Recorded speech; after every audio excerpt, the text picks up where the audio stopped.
Welcome to Big Blend Radio with your hosts, Lisa and Nancy, editors of BigBlendMagazine.com.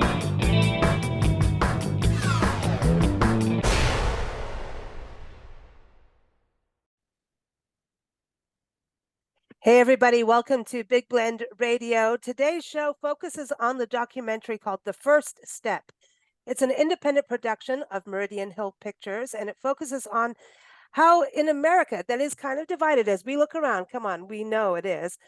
Van Jones worked across party lines on a landmark criminal justice reform bill, and it really looks at America's response to the addiction crisis. And it really is a moving documentary, and we're very excited to have filmmaker and director Brandon Kramer on the show, as well as Louis L. Reed, who is in a major part of this documentary and the movement of this. He is a senior director of membership and partnerships for the Reform Alliance. So welcome, Brandon. How are you? Great. Thanks for having me. Really excited to be here. And Louis, welcome. How are you doing? I'm good. Thanks so much for having me as well. Hey, Nancy and I were both watching this, and Nancy, I think we've got to say, like, documentaries, if we're going to talk addiction, we're addicted to documentaries because I think they really they show what's going on.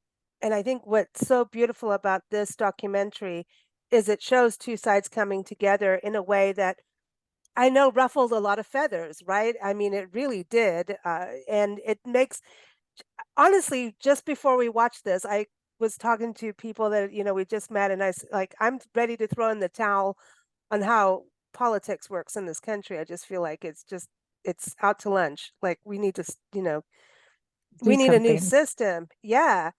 And watching the documentary kind of changed my attitude a little bit, going, okay, there's always a way. So Brandon, I want to start with you. And everyone, by the way, go to the website, firststepfilm.com, because it's coming out in theaters, probably in a city near you, and you can find that there. Then later it will be out on video on demand, so watch for that. But Brandon, what led you to this story? And I mean, did you ever feel like me just throwing in the towel and saying, screw it, we've got to just like anarchy to America with what's going on in a way? Yeah, I'm glad that was the feeling that you had after seeing the film, because that's really what our hope was in telling this story. Van, Louis, Jessica, all the advocates that worked on this bill, they took a huge leap of faith in working and building relationships with Republicans in power, with the Trump administration, to get a bill passed that would impact tens of thousands of people in federal prison. That step that they took, I grew up in the Washington area. I was, even growing up here, was very cynical that anything could happen in this city and in politics. And even when I started the film, when Van sat down with Lance and I and said, I'm going to do everything I can to engage this administration to get a bill passed, I said to Van, I'm like, wow, that's going to be an incredible story to document. I want to see you attempt to build these relationships and go against the grain and work with people on the other side of the aisle. But I said to him, I was like, I don't think anything, I think it's going to be instructive for audiences to learn from, but I didn't expect a bill to actually pass that freed tens of thousands of people from prison. And so what I got to see up close, and what you see in the film, is what it looks like when advocates who have been personally impacted by this system on both sides of the aisle go into the halls of power, sit down with lawmakers on both sides of the aisle, actually share their lived experiences. Those lived experiences wind up on a piece of paper that is called a bill, and they're negotiated, debated, discussed in the public media. People were vilifying Van, Louis, Jessica, who didn't support the bill. So you have to have an extreme amount of resilience to push through bridge building in a moment like this. And then that bill got signed into law by the House, the Senate, or passed the House, passed the Senate, was signed by the President of the United States, who is Donald Trump, the candidate who ran on Law and Order. And then you get to see the impact of that bill and the tens of thousands of people that have come home from prison. I walk away from this 5-year journey telling this story with a lot of hope. Also, it's a realistic story. it was a brutal fight that I Lewis bet. and Van and Lewis can speak to that. Oh my And so the gosh. movie doesn't shy away from the conflict and the real tension of it, but it also gives you some hope in that you get to see these people come home and rejoin their families as a result of their advocacy. That is huge. And, you know, the polarization part of it, like it really showed all sides. And I think that's, you know, Nancy and I travel the country full time and we document parks and public lands. That's our one side of our life, right? But the other part is, you know, during the pandemic, we started pet sitting and house sitting as we travel because you have better internet than hotels, just saying. And most of tourism went out the window during the pandemic. And so we're in people's homes and we're talking politics, I mean, on all sides. And it's really interesting when gently talking, gently talking, and you're going in at a different angle. We're going for the love of the animal and their home and their place, and you're in this we're in this immersive experience all the time. And you know, it's to me I think that sometimes we need something to come around so that we can unify. And so, Lewis, I want to go to you on this because obviously going through your life, you help people come out of federal prison and move forward and saying you can move forward. So, and even in this documentary, in this whole bill, this happening of this bill shows that you can rise above. Yeah, I think that even beyond, rising above, right? Before you can rise above, you actually have to lean in. And what we did, with people such as David Safavian from the American Conservative Union, people like Topeka K. Sam, and just a host of other individuals who had lived experiences, who knew what it was like to stand up on a 4 o'clock federal prison count every single day, who knows what it's like to have a 15-minute telephone call, to only have 300 minutes a month, for some of us that have been placed beyond 500 driving miles of our last known address, for some of us, or some of them, I should say, some of the women to have been shackled while they were given birth. We knew what those experiences were like. And so what you see in this documentary literally is just a microcosm compared to the overall toughness that we had to endure while we were incarcerated. And again, we leaned into our experiences in order to be able to help people understand what it was that not just that we went through, but what people were currently going through at that time, and how we had to humanize those experiences for those who were disconnected, and help them increase their empathy IQ, so to speak, which in our minds, if there's an increase of IQ and empathy, that's going to translate into voting for a yes on the First Step Act, which we were successful in being able to get Congress to do. I think you say that the empathy word, like that touches me. I feel like we're always about education, brain education. Learn your books, learn your dates, learn what happened in history, education.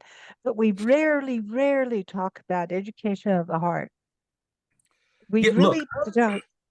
I was raised by my grandmama, and I can tell you that, a lot of what we did was around political strategy, and we had to do oppositional research, so on and so forth. But, a good majority of what we did was just based off of, grandma principles. All right. Like, you treat people the way that you want to be treated. Let people need to see a reflection of themselves and what your experiences are, especially those who are elected into public office. And so, empathy is not this 21st century concept. This is a concept that goes as far back as Adam and Eve being in the garden. And so we just tapped into that. We tapped into people's hearts, and we educated their minds. We stimulated, their ambition, and ultimately we put a call to action in front of them. And that call to action was for us to be able to get to date more than 75,000 people released from federal prison. And when you quantify those numbers, let me just add this as a PS as well. When you quantify that 75,000 people, those 75,000 people, I should say, that's more than 2 million years of human freedom restored back into our communities. And entire families. So the 75,000 is like, you've got to think about the greater family, right? Yeah. And that was something that's why I was saying about us traveling in this immersive experiences, finding this common ground, that heart, that love that you guys were talking about, that empathy. It's so important because it is, we've done so many shows on people that experience homelessness in this country, and a lot of it comes from addiction, and which is all spurred from trauma. And I believe, I'm not a doctor, but I do believe that you cannot make a positive change in your life without people helping you up. And I don't think that this bill would have been passed without people really having to blindly trust each other through an act of love and caring, by you guys telling your story, guys and girls, excuse me, telling your stories, which is hard and triggering as well, Lewis, I think. And I want to go to Brandon on this. As a filmmaker, you're there being that fly on the wall, and at some point people are really bearing their heart and soul, and you have to do it in a dignified way so that there's, you know what I mean? You have to have that balance. How was that on this, when there's this push, but like push to get this bill out there, and at the same time it's not the biggest bill, but it is a huge bill, right? It's like you have to do the first few rocks before you get to the whole mountain. But being able to balance like that tenacity of getting this bill done, but here's some intense heart empathy happening at the same time, and not be in the way, but also go, I need to film this. Yeah, look, documentary filmmaking is 90% relationship building. It's an art form that is really, really rooted in building trust and intimacy and closeness and vulnerability with the people that are being featured in your film and who have trusted you with the enormous responsibility of representing them in the finished film. And with this film in particular, when telling a story about bridge building and working across divisions, we felt it was critical to not just have an empathetic window into Van's life and his work and his advocacy, and Lewis and Jessica's, but also people from a very diverse political background who were engaging in this effort. So, when Van's talking to Representative Bonnie Watson Coleman, who opposed the first version of the First Step Act because it did not go far enough, she speaks about how she had children who were incarcerated. And that motivates her reason for feeling like this bill is not comprehensive enough. I want audiences who agree with her in that moment and share that view and not Van's view, to sit in the audience and feel respected and feel like they have somebody that represents how they feel. Similarly, on the other side of the aisle, it was a lot of people were frustrated with us for including Jared Kushner and Kellyanne Conway and Donald Trump himself in this movie, because of all the terrible things that they're doing on all these other issues. But when they're represented in the film fairly, and all the terrible things that they've done are acknowledged in the film as well, but they also worked on this bill. And so when conservatives sit in the audience at these screenings and they watch the film, they also see a public figure that represents how they feel. So then you've got conservatives and progressives and people in the middle watching the same film, feeling like they can trust it and respect it because everyone's been given a fair representation, and no one's minds are being changed as far as their political views, but they're having more empathy and understanding into how these other people act, the strategy behind it, the reasons behind it. And I think we need a lot more of that kind of nuance in stories nowadays. I think that's one of the solutions to breaking down some of these barriers. I agree. I know we're running out of time here. Lewis, I want to go to you. In regards to this bill passing, do you hope that this will lead to even more significant change and more bills? I mean, even looking at corporate prisons, and don't even get me started. That's a whole other that's a long thing to get into, but we do have prison reform that really does have to happen further than this bill. But it is those first few pebbles that, get to the mountain. What do you think for this bill that just, has been passed? Look, I think that one of several things. Number one, it's to be noted that this bill is literally unimpeachable. It has been blessed by all three branches of government, passed by Congress, signed by the president, then president, and as of June of last year, it was affirmed by the United States Supreme Court. I think that the second thing is that what this bill speaks to politicians is that it has given them the permission to act on courage. And as a result of us being able to pass this bill, when you're talking about the First Step Act on a federal level, there were 13 other bills on the state level that was a version of the federal First Step Act that was also passed as well. And so the outcome as a result of this bill being passed was that legislators did not lose their jobs as a result of such, right? Crime did not spike as a direct result of people being released under the First Step Act. And quite frankly, 3, it literally should not take an act of Congress for people to do the right thing as it relates specifically to one of the provisions that are in the bill that is in the bill, I should say, is not shackling women while they are pregnant in labor, seriously. And also postpartum as well, right? We should not need an act of Congress in order for women to have access to free feminine hygiene products while they are incarcerated. We should not need an act of Congress for women not to be strip searched by the opposite sex while they are incorporated, while they're incarcerated. That's just human dignity. Right. Yeah.